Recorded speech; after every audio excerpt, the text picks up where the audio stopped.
Olá pessoal, tudo bem? Essa semana eu fiz um post no meu Instagram perguntando para as mãezinhas que têm filhos com malformações congênitas quais seriam suas dúvidas que eu poderia esclarecer. E eu recebi um monte de comentários muito interessantes e eu vou responder alguns deles, especialmente de uma mãezinha muito querida, a Renata, que fez a seguinte pergunta: por que nós, mães, sempre somos abordadas como responsáveis pela malformação?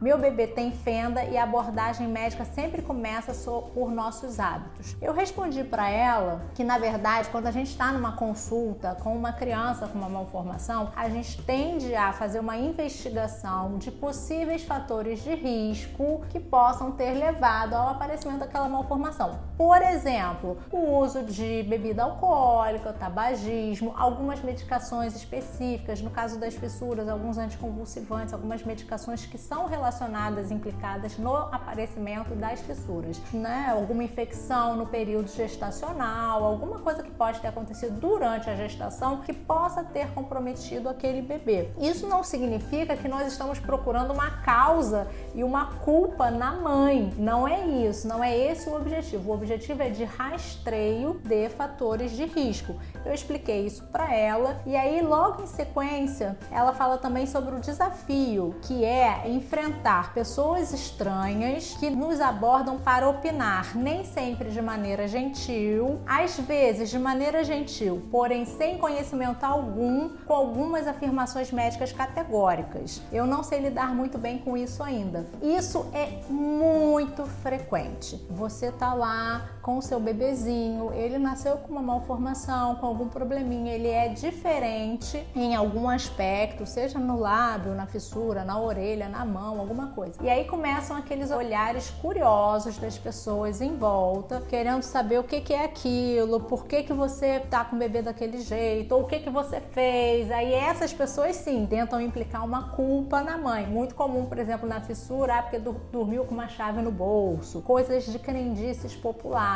É difícil de lidar? Sim. Por quê? Primeiro, quando a mãe tem aquele bebezinho que nasce com um problema, muitas vezes elas não tiveram um diagnóstico no pré-natal, não tiveram tempo de se preparar emocionalmente para receber aquela criança, ou mesmo quando receberam a notícia no pré-natal, ainda assim, quando o bebê nasce, já tem todo aquele transtorno de um bebê recém-nascido, que é difícil para qualquer mãe, e aprender a lidar com aquela malformação que você, a princípio, não estaria esperando.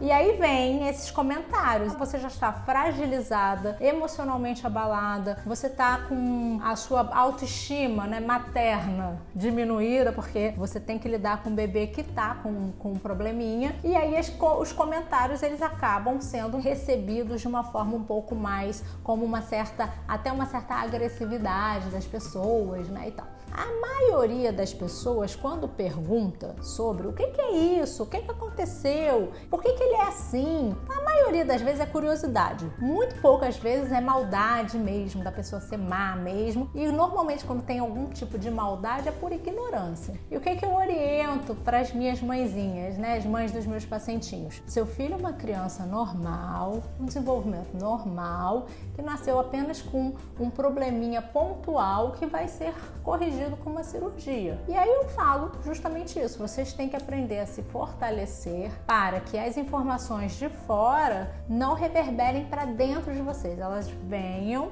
como uma onda, né, no rochedo, né? Ela vem, bate e volta. Comentários externos não determinam o seu filho, não determinam o que você é como mãe, o que o seu filho é como um bebê.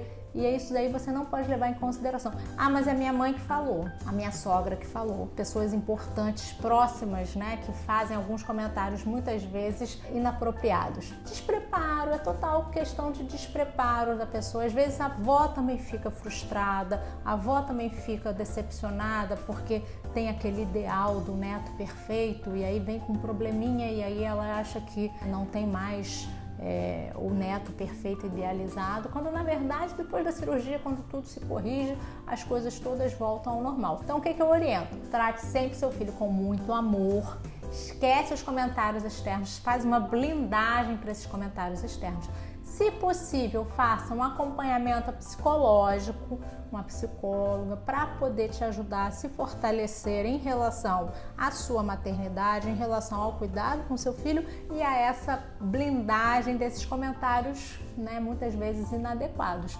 Mais do que isso, só curtir o seu filho. Tá? Normalmente, quando nasce uma criança com uma malformação, eu sempre conto a história da estrela do mar. Eu já fiz um vídeo numa palestra que eu dei pessoalmente só sobre essa história. E eu recomendo que todas as mãezinhas que estejam passando por esse tipo de problema deem uma olhadinha nesse vídeo para entender por que o seu filho é uma linda estrela do mar. Vou deixar o link aqui embaixo para quem tiver interesse em ver um pouquinho sobre esse vídeo. Se você gostou desse vídeo, dá uma curtida. Não se esquece de se inscrever no nosso canal, ativar aquele sininho para você receber as notificações dos nossos próximos conteúdos. Até a próxima!